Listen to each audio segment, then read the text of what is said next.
Ya cinta tanah air itu kan diajarin Rasulullah. Cuman orang sekarang kurang ngaji. Terus ngomongnya itu seenak-enaknya. Ya, nggak ngerti agama dari akarnya. Kata Imam Bukhari itu, Rasulullah itu, kalau pulang dari luar kota, sampai ujung mendekati kota Madinah, ngeliat itu. Kalau naik kendaraan, kata Imam Bukhari, kalau sudah ngelihat aswarul Madinah, itu kuda dipacu, digerakkan, ayo cepat kemana? Ke Madinah. Apa kata Imam Ibnu Hajar al-Asqalani di Fathul Bari? Hadis ini menunjukkan masyru'iyati hubbil waton wal hanin ilal waton. Yang namanya cinta tanah air, kangen sama kampung halaman, itu bagian dari sifat dasar manusia yang dibenarkan oleh agama. Assalamualaikum warahmatullahi wabarakatuh. Bismillahirrahmanirrahim.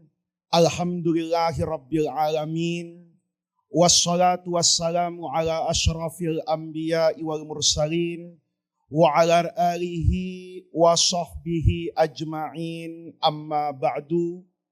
Segenap para alim ulama yang saya muliakan, para kiai, para guru, para tokoh masyarakat, wabil khusus guru kita semua, Al-Mukarram, pimpinan Pondok Pesantren Darul Islah yang saya muliakan.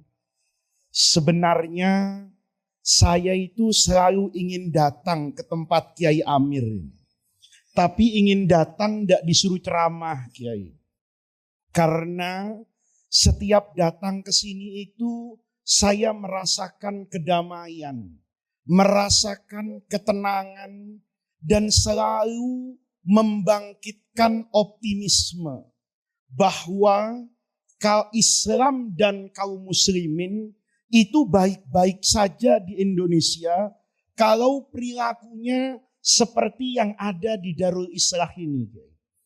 Jadi saya sebetulnya bukan gak mau hadir, tapi rasanya itu lagi enak-enak menikmati simtud duror disuruh ceramah. Itu rasanya kayak orang sedang enak-enaknya tidur, tahu-tahu diajak kerja bakti pagi-pagi. Para santri sekalian yang saya cintai, hari ini takdir Allah menentukan saya datang ke Pondok Pesantren Darul Islah itu dalam tanggal yang buat bangsa ini tanggal keramat. 17 Agustus saya dikirimin Kiai gambar tentang kehadiran saya di pesantren ini. Nuansanya merah Kiai. Mudah-mudahan tidak disalah artikan. Saya tadi sudah ingin datang ke sini Kiai pakai sarung yang warnanya merah. Tapi saya khawatir kalau nanti gambarnya merah, sarungnya merah, itu nanti diartikan yang aneh-aneh. Karena orang sekarang itu senang yang aneh-aneh. Yang lurus-lurus itu kadang-kadang kurang disenangi. Hari ini 17 Agustus, orang berbicara tentang kemerdekaan. Kalau saya boleh memulai ceramah ini, tidak ada konsep kemerdekaan yang dimiliki begitu agung kecuali oleh umat Islam yang belajar arti kemerdekaan itu. Kemerdekaan itu anak-anakku. Saya panggil anak-anak enggak apa-apa ya, biar saya ngerasa agak tua lah gitu. Ini anak-anakku di Darul Islah itu harus tahu kemerdekaan itu satu-satunya sifat yang Allah berikan hanya untuk manusia. Kita sering salah paham. Dianggapnya yang merdeka itu ayam. Yang merdeka itu macan. Karena macan tidak sholat subuh, merdeka dia. Itu salah anak-anak. Yang merdeka itu cuma manusia. Binatang itu Allah ciptakan pasti memiliki sifat dasar, memiliki watak yang tidak mungkin dirubah. Ayo lihat. Kucing yang di Darul Islah dengan kucing yang di Ragunan itu perilakunya sama. Ayo kucing laki di sini di Darul Islah ngelihat kucing perempuan langsung eksekusi. Nggak ada khidbah itu. Apa karena kucingnya di Darul Islah dengar Kiai Amir ngajar Fathul Mu'in misalnya. Oh, yang namanya nikah itu ada syurut dan arkannya. Arkanun nikah khamsatun. Ada zaujun, ada zaujatun, ada waliyun, ada syahidani, ada ijabun, wa qabul sirah. Biar kucing itu nempel di Darul Islah minal mahdi ilal lahdi. Ya, bukan setahun 2 tahun dia di Darul Islah itu. Minal mahdi dari lahir dewasa mati di Darul Islah. Itu kucing Darul Islah sama dengan kucing Ragunan. Asal kucing perempuan cakep, eksekusi. Nggak ada akdun nikah. Benar enggak? Benar enggak? Kucing di Darul Islah ngelihat daging, itu enggak pakai nanya. Ini dagingnya Kiai Amir, ini dagingnya Faiz, ini makanannya santri. Asal ada makanan, sikat. Padahal itu kucing di Darul Islah sudah 28 tahun mendengar bacaan Simtud Duror di sini. Tapi perilakunya sama dengan kucing yang mungkin tidak pernah ngelihat sholat dan pengajian. Itu tandanya kucing tidak punya kemerdekaan. Tidak ada. Kucing punya kemerdekaan itu tidak ada. Kerbau itu diciptakan sama Allah. Itu ngerti akhlak. Kerbau itu tawadu. Kepalanya tuh di bawah. Tapi makan. Jangan lihat kerbau itu nunduk. Terus dianggap ini tawadu. Bukan. Dia itu nunduk. Kenapa nunduk? Yang penting makan. Lihat rumput gak tanya. Apa ini tanah anak yatim, tanah masjid, tanah PKI, tanah setan. Asal ada rumput, makan. Itu kebo. Dia gak punya kemerdekaan untuk menjadi kebo yang soleh. Ya. Dia tidak punya kemerdekaan untuk menjadi kucing yang zuhud. Nggak bisa. Biar di sini ngaji ihya. Biar sampai ihya nih. Sampai hatta ya'tiyal yakin. Sampai mati. Itu kucing nggak bisa. Diajarin akhlak, diajarin zuhud. Itu nggak bisa.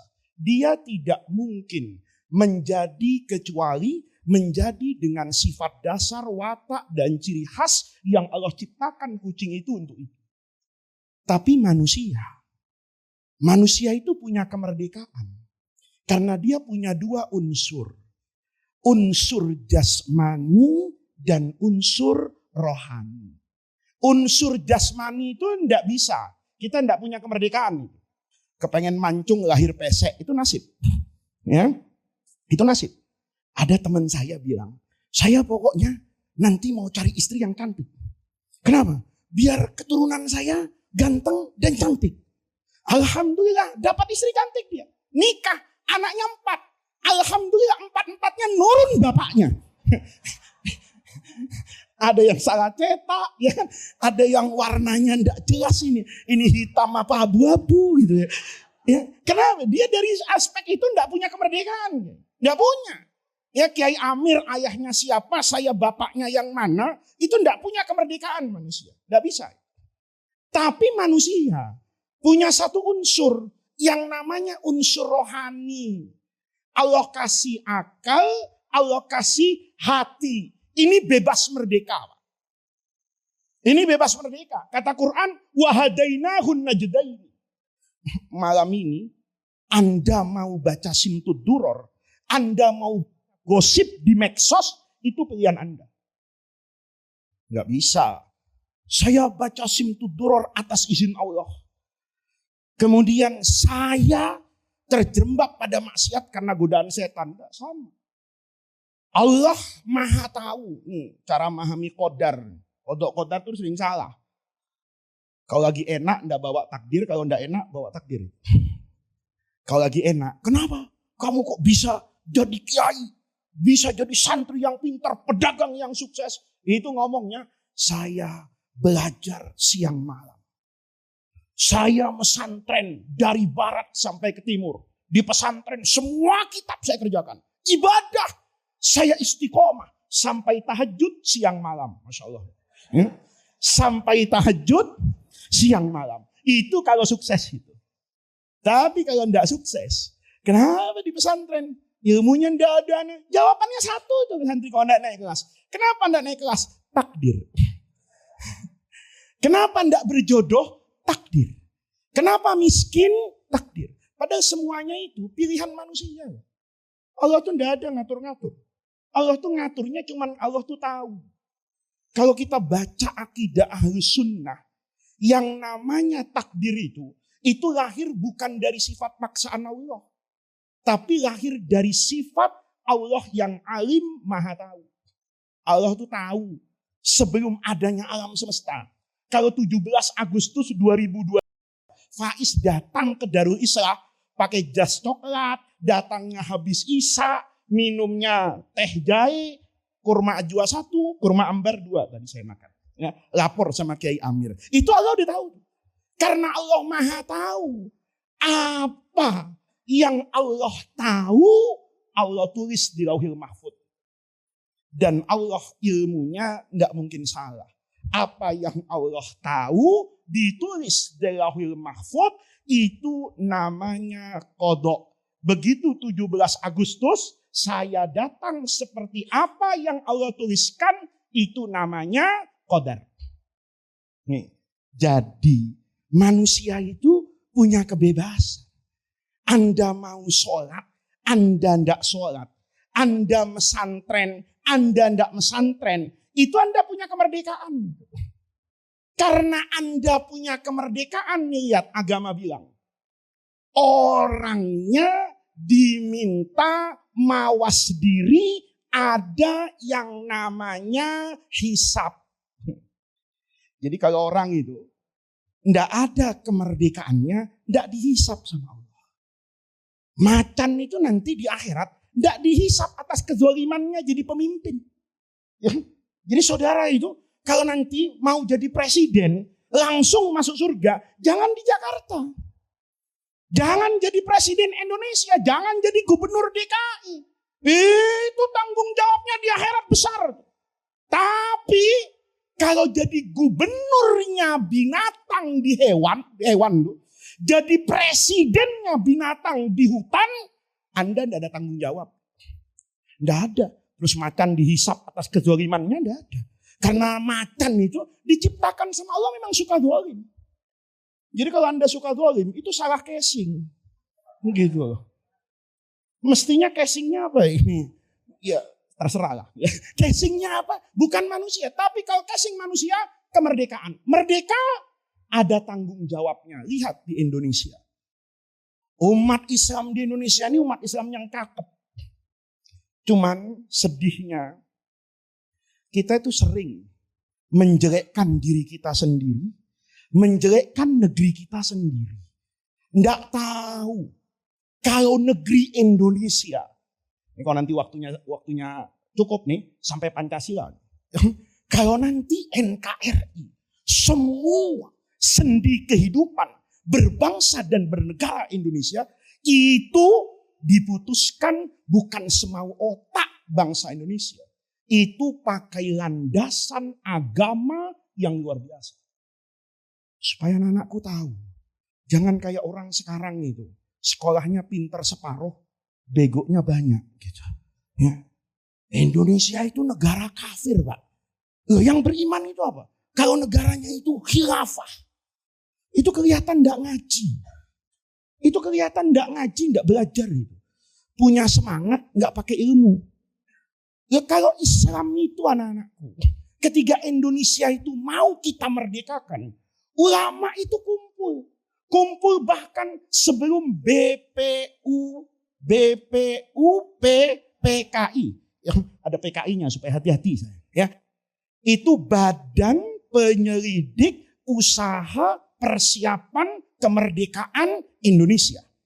Nanti badan ini selesai, ada panitia baru. Namanya PPKI. Panitia Persiapan Kemerdekaan Indonesia.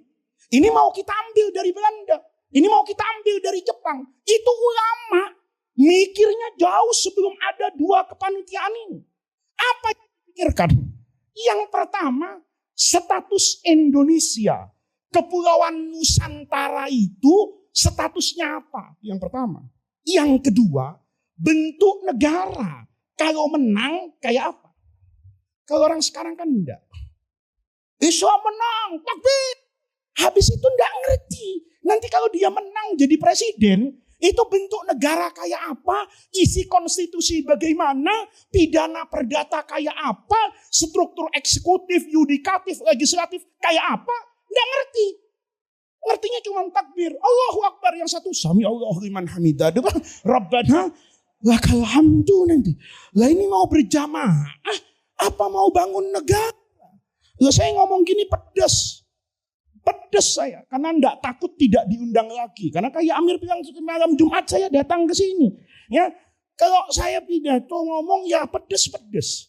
Tapi saya enggak mau nanti. Urusan kayak gini tuh saya ditanya depan malaikat mungkar wa nakir. Kamu pegang mic tuh ngajarin apa sama anak bangsa? Itu amanah. Ulama itu kumpul anak-anak.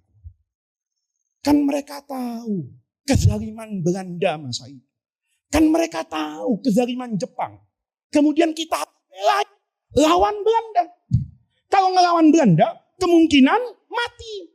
Maka ditanya orang ini, kalau mati, statusnya itu mati apa? Mati syahid apa mati sangit? Loh ada bedanya saudara. Mati syahid dengan pahlawan itu beda. Kalau pahlawan itu belum tentu masuk surga. Kalau mati syahid masuk surga. Pahlawan itu lihat dulu apa yang dibela. Kalau saya punya negara, konstitusinya menafikan Tuhan, konstitusinya menistakan agama, konstitusinya menghilangkan kesetaraan, keadilan, negara diktator, saya bela mati, saya pahlawan buat negara itu. Tapi saya masuk neraka. Kenapa? Karena yang saya bela itu tentu tidak diridhoi oleh Allah Subhanahu wa Ta'ala. Maka masyarakat dulu nanya sama kiai, kiai, anak saya itu maju perang, mati apa? Kan harus ada statusnya. Mati syahid di Darul Islah, atau mati karena joget di atas Metro Mini belain Persija, itu kan statusnya harus jelas itu ya. Yang mati karena ngelempar bonek di stasiun, tahu-tahu bapak batunya balik ke mukanya sendiri, kemudian mati. Lah statusnya apa? Itu ulama anak-anakku. Buka kitab. Kebet ketemu di kitab Bughyatul Mustarsyidin. Fakta loh. Masih tahun 36. Indonesia itu belum ada. BPP, BPU, PPKI tadi itu belum ada. PPKI itu belum dibentuk. Itu kiai udah mikir. Ini Kepulauan Nusantara ini statusnya apa? Diputus oleh para ulama itu. Di Muktamar Nahdlatul Ulama di Banjarmasin. Status Kepulauan Nusantara itu adalah Darul Islam. Wilayah di mana dulu orang Islam hidup damai, tenang, sujud kepada Allah. Maka penting Anda tuh doakan Indonesia itu penting. Kita ini sekarang tidak pernah doakan Indonesia. Yang didoakan capres. Itu konyol. Yang didoakan tuh Indonesia. Presiden tuh ya siapa aja. Hal kemarin Pak Anies gubernur kita, sekarang Pak Anies sudah pergi, Simtud Duror tetap dibaca, enggak masalah. Lihat, doakan Indonesia, maka pikirkan Indonesia, dipikirin sama ulama itu. Oh statusnya ini Darul Islam, ini dulu tanah tempat kita sujud, ini tanah tempat kita sholat, ini tanah dulu kita bisa menjalankan agama. Tapi seiring perjalanan waktu, ada kekuatan asing yang memprovokasi dan menjajah negeri ini. Tapi kata ulama, itu tidak menghilangkan status bahwa negeri ini adalah negeri kaum muslimin. Mati membela negeri kaum muslimin, syahid. Lihat. Itu kalau kita pikir-pikir, subhanallah, itu namanya tanggung jawab merdeka. Begitu status Darul Islam nanti, Kiai Hadratus Syekh Kiai Hasyim Asy'ari 22 Oktober tahun 1945 itu kan bikin resolusi namanya resolusi jihad. Itu anak-anakku kalau baca fikih, itu bahsul masailnya keluar. Logika fikihnya keluar. Apa kata beliau? Semua orang yang ada di dalam masafatu jam'is salat, ya, dalam lingkaran ini dia wajib bela tanah air. Lari berkhianat kepada negara. Maju, mati, hubbul waton, mencintai tanah air. Ya cinta tanah air itu kan diajarin Rasulullah. Cuman orang sekarang kurang ngaji. Terus ngomongnya itu seenak-enaknya. Ya, nggak ngerti agama dari akarnya. Dan Nabi Ibrahim doanya, Rabbi ja'al hadza baladan amin. Doakan negerinya. Nabi Muhammad itu, Anda tahu kan? Baca di Sahih Bukhari. Kata Imam Bukhari itu, Rasulullah itu, kalau pulang dari luar kota, sampai ujung mendekati kota Madinah, ngelihat itu. Ibaratnya di Mampang ini, sudah ngelihat patung kuda di atas Mitsubishi itu. Ya. Atau kalau dari Pejaten, sudah sampai rumah sakit JMC. Ini endorse Pak. Supaya yang punya JMC itu dengar. Oh disebut-sebut di Majelis Darul Islah. Nah, insya Allah rekening saya penuh. Itu kiai milenial. Kan gitu. Kalau kiai kolonial itu nggak nyebut merek karena nggak tahu endorse Pak. Ini bercanda ya. Begitu sampai di JMC, orang akan melihat Masya Allah. Rasanya kepengen cepat sampai ke Darul Islah. Itu Rasulullah. Kalau naik kendaraan kata Imam Bukhari. Kalau sudah melihat Aswarul Madinah. Itu kuda dipacu, digerakkan. Ayo cepat kemana? Ke Madinah. Apa kata Imam Ibnu Hajar al-Asqalani di Fathul Bari? Hadis ini menunjukkan masyru'iyati hubbil waton wal hanin ilal waton. Yang namanya cinta tanah air. Kangen sama kampung halaman.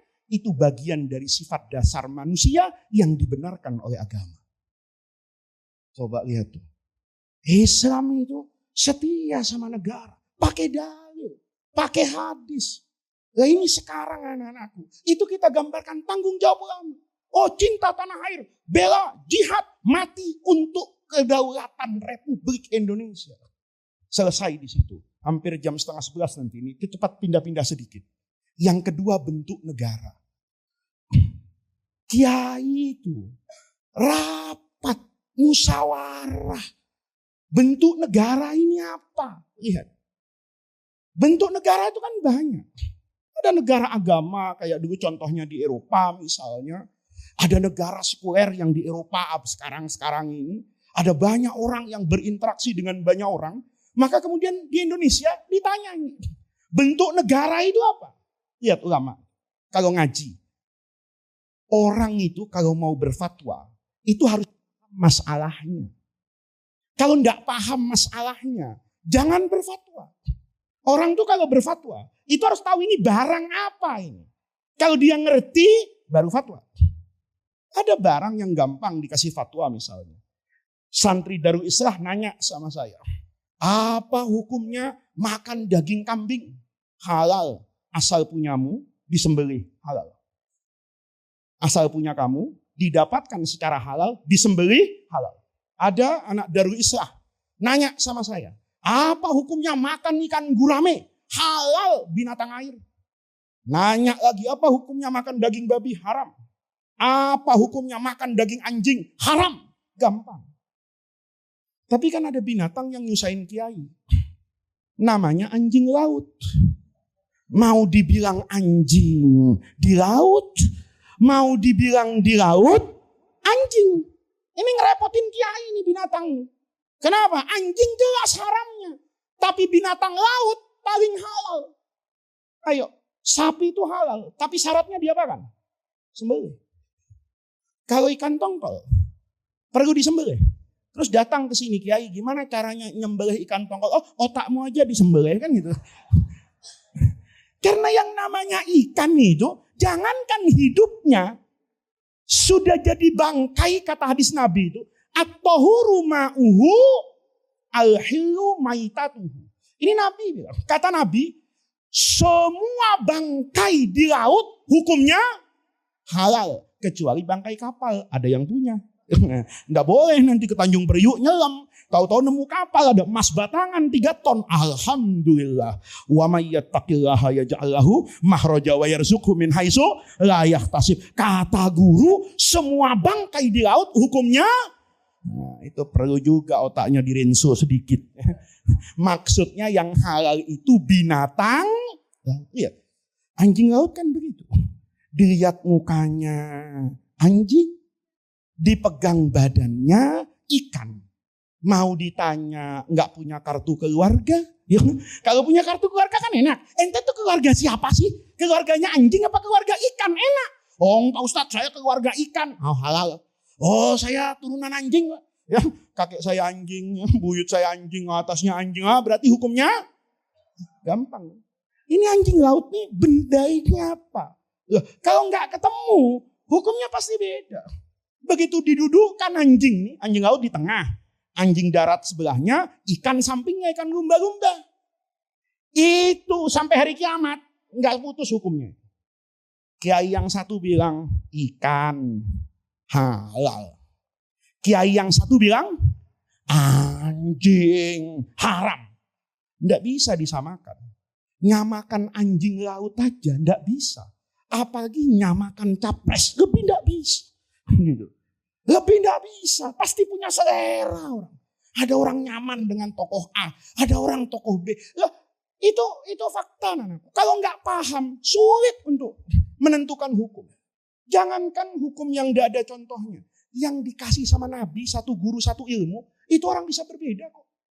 Ayo baca hadis Nabi setelah perang Bani Quraidah itu. Setelah perang Ahzab, setelah perang Khandaq itu. Yang Nabi perang Khandaq, 1 bulan itu Nabi dikepung di Madinah. Allah tolong kirim topan semua pasukan Arab yang nyerang Rasulullah itu kocar-kacir. Begitu mereka kabur ke Mekah, Rasulullah pulang. Mau ganti baju. Malaikat Jibril turun. Dia masih pakai seragam Kopassus. Kata Rasulullah, kok masih pakai baju perang Jibril? Kan perang selesai. Kata siapa? Allah memerintahkan kepadamu ya Muhammad, gerakan pasukan Islam itu, usir Yahudi Bani Quraidah dari Madinah, bukan karena perbedaan agama, tapi pengkhianatannya terhadap konstitusi Madinah. Harus ngerti, Yahudi itu dijamin sama Rasulullah. Setara lahum malana wa alaihim ma alaina. Itu konstitusi Madinah. Hak kewajibannya sama. Asal sepakat sebangsa setanah air. Begitu diserang sama orang kafir Mekah, jumlahnya 10.000, kata Yahudi, yang nyerang partai besar. Kita kalau koalisi jangan partai-partai cere. Ya kan? Yang gede Muhammad kalah, berkhianat. Tahu-tahu Rasulullah yang sedikit menang, disuruh usir. Kata Rasulullah, kapan Jibril? Sekarang. Pokoknya pasukan itu suruh jalan yang cepat ya Muhammad. Nabi kumpulin tuh pasukan. Ngomong Rasulullah. Ya ke Bani Quraidah sekarang usir. Berangkatnya sekarang Rasulullah. Iya. Terus Nabi ngomong. La yusolliyanna ahadukum sholatal asri illa fi Bani Quraidah. Ini hadis jelas banget. Sahabatnya dengar semua dari Nabi. Tidak perlu dicek. Ini hadis sahih apa dhaif. Tidak perlu. Ini namanya qat'iyyut thubut. Sahabat didengar langsung dari Nabi. Tapi begitu dijalankan mereka berantem. Perintah Nabi jelas. Kamu la yusolliyanna. La-nya nahiyah. Fi'il mudhari'nya mu'akkad pakai nunit taukid. Itu kalau ngartikan bukan jangan sholat. Jangan sekali-kali kamu sholat. Dilarang sholat. Sholat yang dilarang apa? Jelas. Sholat al-asri. Gak boleh sholat asar. Iya, ini adatul hasr. Kalau balaghah ini udah skakster, dikunci. Ya, illa fi Bani Quraidah. Kecuali di Bani Quraidah. Siap. Waktu itu tidak ada kepikiran. Ini hadis artinya banyak. Berangkat dia. Ibarat Kiai Amir bilang sama anak Darul Islah. Kamu jangan sholat asar kecuali di Pekalongan. Berangkat nih. Macet di Tol Cikampek ya. Ya. Begitu macet kalau sampai Kerawang Timur jam 5. Matahari sudah mau apa ini? Terbenam. Santri Darul Islah ribut. Kata yang satu, lu buta. Buta apaan? Tuh matahari udah mau terbenam, kita belum sholat. Buta lo, sholat. Yang dibilang buta gak terima, lu budek. Kata temannya, budek apa? Lu tadi denger Nabi ngomong gak? Nabi ngomong apa? Jangan sholat asar kecuali di Pekalongan. Sekarang di mana? Terawang. Ya udah rese amat, jalan terus. Kagak sholat. Yang satu bilang, wah dasar nih kurang piknik. Itu Nabi namanya majas. Itu bukan makna hakiki. Itu makna majazi. Maksud Nabi jalannya cepat. Supaya nanti maghrib sudah di Pekalongan. Tapi kalau kena macet, ya sholat maghrib sebelum waktu maghrib. Sholat asar sebelum waktu maghrib. Kata temennya, Nabi gak ngomong gitu. Lo sok pinter lo. Nabi lo punya hak apa lo? Jubir Nabi. Kan gitu tuh. Ribut Pak. Yang satu sholat di jalanan sebelum Bani Quraidah. Yang satu kagak sholat. Bablas Pak. Bukan jamak takdim, jamak tahlil, jamul jawami. Semuanya kagak sholat. Lalu gua perintah Nabi. Apa yang terjadi? Begitu selesai Bani Quraidah diusir. Itu dulu-duluan sama Rasulullah ngapor. Nabi kagak sholat. Kata itu, Nabi gak dengerin perintah Nabi. Sholat di Kerawang Rasulullah. Ya, kamu sholat di mana? Di Pekalongan. Kapan? Isya. Kok Isya? Kata Nabi, cerita. Dua-duanya cerita Kiai. Nggak ada tuh. Nabi bilang, kamu salah. Kamu pendek, kamu sok tahu. Nggak ada. Nabi senyum. Karena Nabi paham bahwa sabda beliau itu menggunakan akal manusia bisa dipahami kanan dan kiri. Jadi beda paham itu biasa. Selama bisa dipahami akal. Lah ini timbang beda capres sudah pindah majelis itu gimana? Beda capres terus pindah masjid itu gimana? Wong yang kayak gini tuh nentukan sholat. Waktu sholat berbeda, begitu mereka sampai sama Nabi, pada pemahaman yang berbeda mereka tetap pelukan kok, walaupun maki-maki sebentar. Itu tandanya apa? Mau berfatwa itu harus ngerti, ini majas apa hakiki. Orang boleh memahami ini makna hakiki, ini boleh dipahami makna majasi. Negara juga gitu. Kata ulama, negara ini sama dengan sholatnya. Kalau sama dengan sholat, harus shollu kama ra'aitumuni usolli. Karena kondisi bernegara Rasulullah beda dengan saya. Nabi itu begitu kekuasaan luas, itu ngirim orang jadi gubernur di mana-mana. Nggak pakai pilgub itu. Nabi langsung nyunduk. Mu'az, kamu ke Yaman jadi gubernur di sana. Oh, yang ini misalnya jadi gubernur di Syam, semuanya. Sayyidina Abu Bakar begitu, Sayyidina Umar begitu, Muawiyah kamu ke Damaskus, Amr bin As kamu ke Mesir. Abdullah bin Mas'ud kamu ke Irak. Itu yang menentukan Umar enggak pakai pilkada. Bagus enggak? Bagus. Karena orangnya Sayyidina Umar bin Khattab. Terus saya diangkat jadi khalifah. Semua gubernur ditunjuk saya. Oh, saya nih yang pakai peci, pakai jas, pakai sarung. Seminggu jadi presiden, jadi Firaun saya. Firaun beneran. Oh, kekuasaan di tangan saya. Gubernur DKI adik saya. Gubernur Jawa Barat kakak saya. Gubernur Jawa Tengah keponakan saya. Gubernur Jawa Timur sepupu saya. Gubernur Aceh santri saya. Borongan. Ayo kalau kita lihat itu namanya apa itu? Mengerti. Oh ternyata bernegara itu Islam gak ngatur detailnya.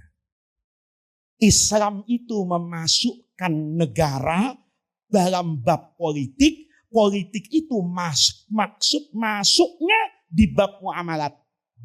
Kita biasa ngaji fikih gitu kan. Misalnya ada santri Darul Islah. Habis maghrib ngilang. Ngaji apa? Ngaji kemana? Ngaji ke Kiai Amir. Ngaji apa? Fikih. Fikih apa? Ibadah.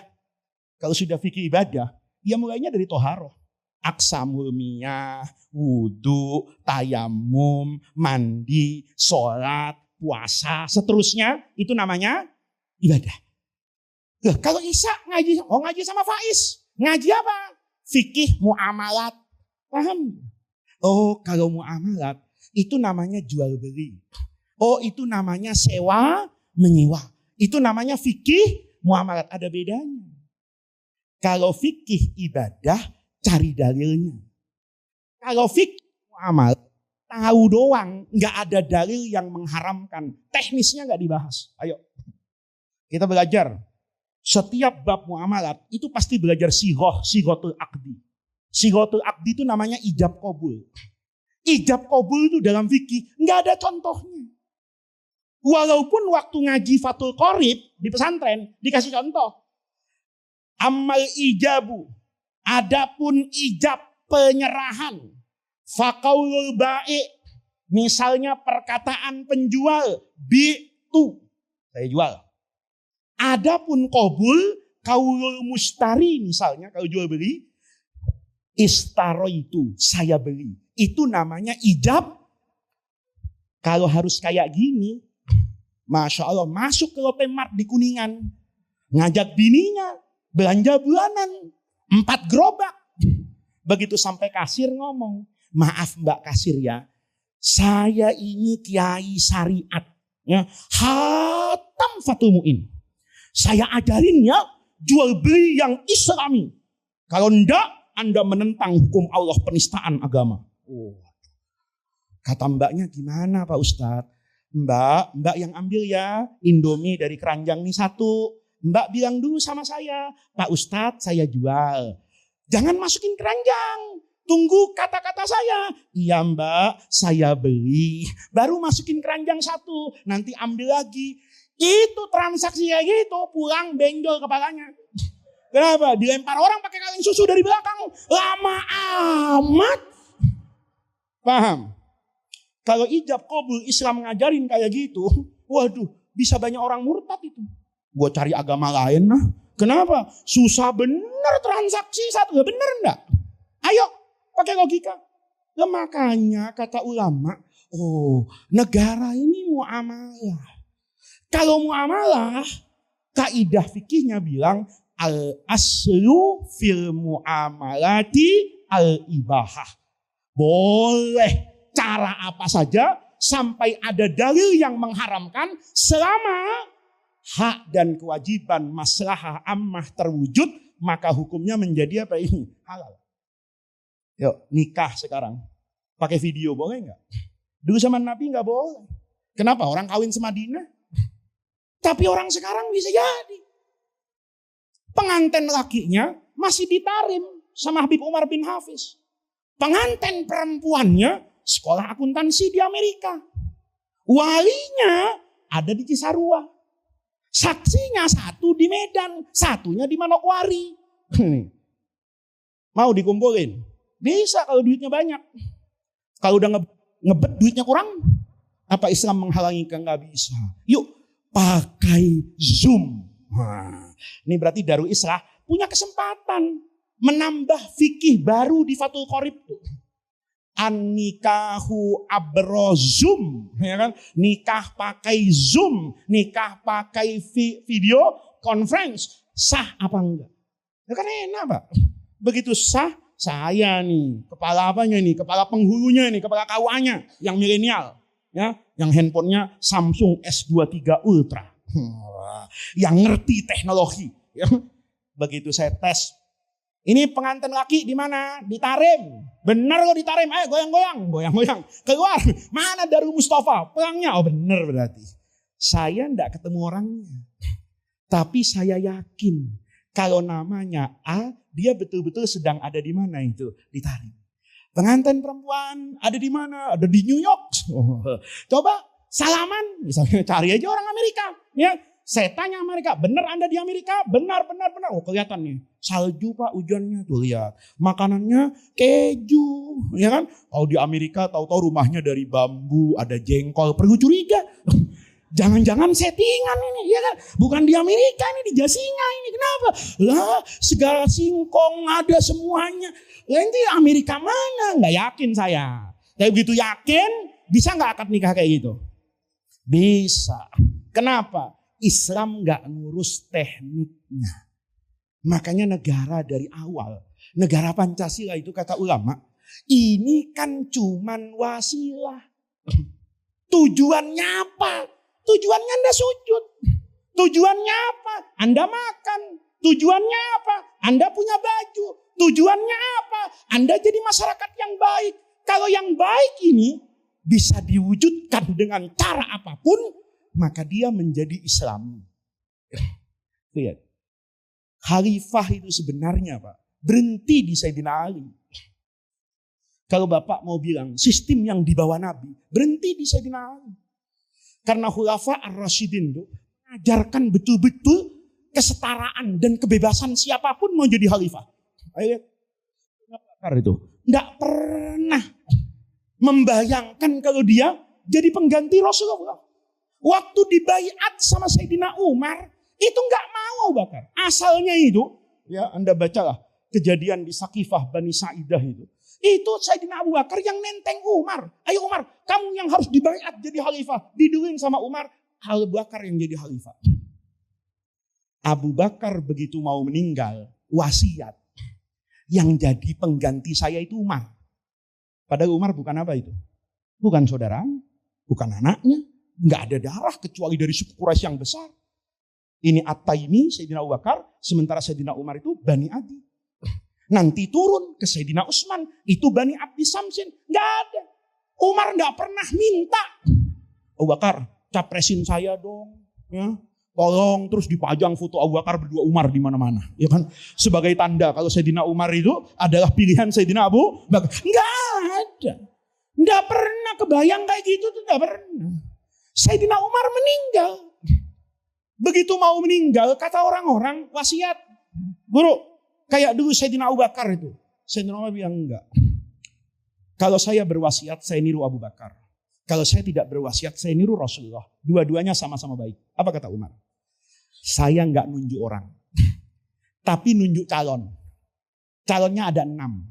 Yang dari al-asyarah al-mubasysyaruna bil jannah. 10 sahabat Nabi yang dijamin masuk surga. Waktu Sayyidina Umar wafat, tinggal 6.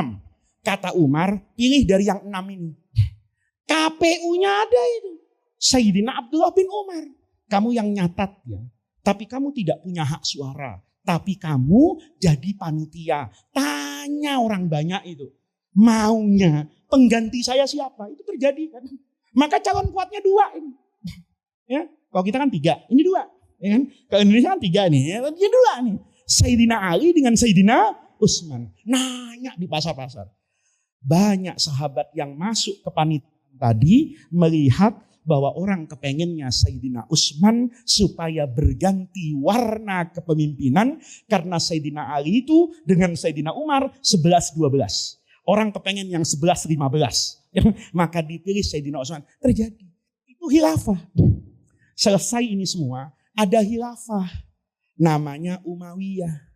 Umayyah diganti Abbasiyah. Nanti Abbasiyah terkeker, pecah namanya Daulatul Mamalik. Sampai nanti bangkit khilafah satu lagi namanya Utsmaniyah. Itu penamaan khilafahnya kalau pakai balaghah namanya tajawuzan. Hanya untuk menggampangkan aja. Kayak sekarang tuh kan, dukun kadang-kadang dipanggil kiai. Karena dukun sama kiai punya persamaan. Sama-sama nerima tamu gitu kan. Tapi tamu yang ini nanya fa'il marfu, tamu yang itu nanya yang lain-lain. Gimana warung saya kiai biar bisa laris. Oh kata kiainya, lo bacain centongnya. Wa adzin fin nasi bil haji. Wah, ini kadang-kadang disebut apa ini? Kiai juga. Lah iya kan, kerbau di Solo itu disebut kiai. Tombak itu dulu yang bunuh Arya Penangsang itu namanya Kiai Peleret loh, tombak itu disebut kiai. Jadi nama itu nggak penting, lihat substansinya. Umayyah itu kan sudah beda dengan Khilafah Ar-Rasyidah. Anda tidak mungkin jadi pemimpin kecuali Anda lahir dari keluarga Umayyah. Nih, saya mohon jangan dipotong-potong ya. Jangan dibuat aneh-aneh di TikTok di mana-mana. Saya ajak mikir sehat. Sebenarnya sistem pengangkatannya sama dengan Majapahit. Majapahit, Singosari itu ada namanya Wangsa-Wangsa Rajasa. Ada Wangsa-Wangsa Sailendra. Hanya mereka yang terikat darah dengan Rajasa ini yang bisa memimpin Singosari sama. Maka kalau baca hadis jernih. Khalifah Umayyah yang pertama itu namanya Sayyidina Muawiyah bin Abi Sufyan. Sebelum wafat ingin mengangkat anaknya Yazid bin Muawiyah menjadi pengganti. Itu yang nolak orang Madinah. Karena banyak kedengaran orang nggak suka, dikirim ini jurkam, ya, tim sukses yang hebat, diplomat ulung namanya Marwan bin Hakam. Ini nanti jadi khalifah juga nih, Marwan ke Madinah. Pidato di Masjid Nabi. Saudara-saudara, apa yang dilakukan Muawiyah ini bukan bid'ah. Muawiyah ingin anaknya Yazid jadi khalifah, itu kan sama dengan Sayyidina Abu Bakar ingin yang menggantikan Umar. Yang bantah itu anaknya Sayyidina Abu Bakar. Apa kata Muhammad bin Abi Bakar? Berdiri dia di Masjid Nabi. Akhta'ta. Kamu salah, jangan sembarangan ngomong Marwan. Ini bukan tradisinya Abu Bakar. Ini bukan tradisinya Khulafa ar-Rasyidin. Ini tradisinya Kaisar Hercules, penguasa Romawi. Artinya apa? Jangan pakai baju Islam. Tapi ulama mengatakan kepemimpinannya sah.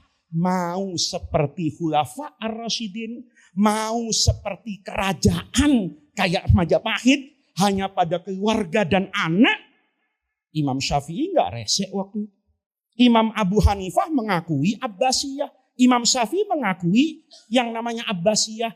Tetapi yang diakui itu bukan bentuknya, substansinya. Namanya boleh presiden, namanya boleh sultan, namanya boleh raja, boleh ada penasihat raja, boleh ada DPR, boleh ada MPR, selama menjanjikan yang pertama adalah keadilan.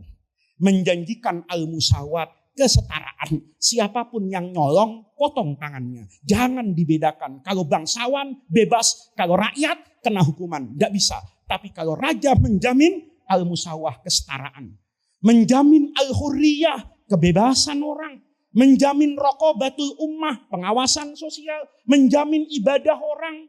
Maka Indonesia ini, kata ulama, itu kan sudah semuanya. Indonesia ini cuma yang tidak syariat itu kan sedikit. Mungkin 1%. Apa itu? Pidana tertentu. Ya, pidana tertentu saja. Nah, kapan jelasinnya kalau diundang lagi ya?